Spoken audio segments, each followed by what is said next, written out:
Yan, so mga karakmek, good morning. Good morning na tanghali na. Yan. So, kakarga tayo guys ngayon. Additional lang naman dahil nakita natin dito. Simulan ng luwag. Hindi masyadong mahigpit yung flare. Flare sa ito, may singaw. So, ano lang yan, boy karga. Ayan, so nakatawag yung ating 410 tangke. Pagkalang natin mga 100 dahil malamig naman ngayon, hindi masyadong makapasok yung refrigerant. So ito namang isa dito, ginawa natin kanina. Ganon din ang issue. Ito, nung binuksan ko itong cup nito ay sumingaw. So ngayon, hinigpitan na natin sa itong clear nut. Okay naman siya ngayon, hindi na nag-yellow dahil kompleto na yung karga. At ito naman ay kanina, walang to nasa 80. So nakita natin sa indoor unit na nagkakaroon siya ng ice. Ayan. So pinanagdagan natin ngayon. Mahirap lang dito guys, nagdikit-dikit. Ito pwede yung po. Hindi maganda yung pagkakawan nila. Mag-overheat itong isa pagka ito aandar. Pag tag-init, yung init nito na binubuga pupunta dito.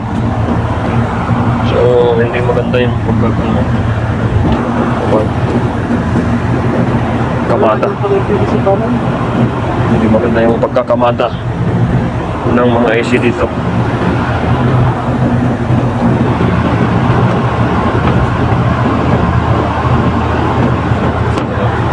Kunti na lang.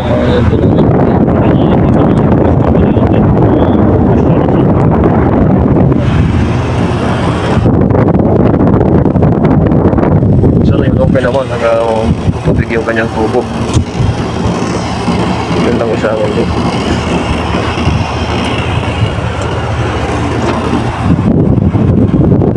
Ito siguro 3 kilo dyan.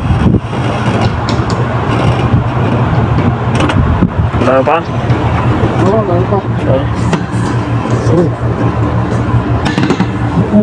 Ilang kilo kaya to? 3 kilo, okay na. Kasama tong isang unit.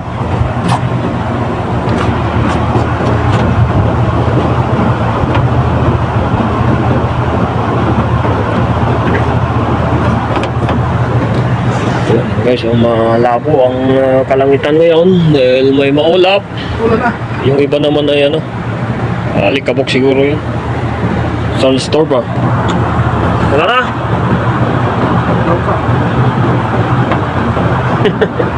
Ubus na.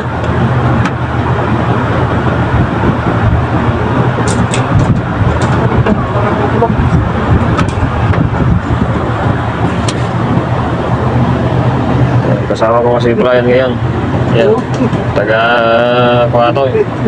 Malalatan na daw eh. Ayan guys,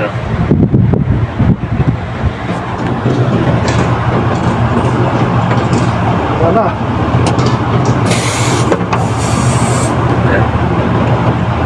Konti na, konti.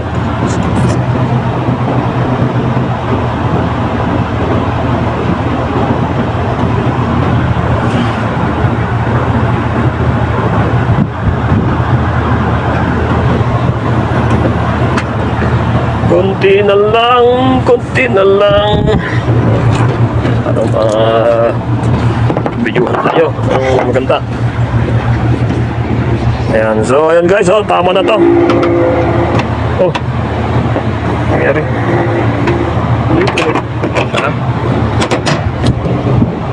Okay na, yan, 100 na. So tagalin na natin ngayon yung kanyang hose. Sarado mo na yan. Sarado mo na.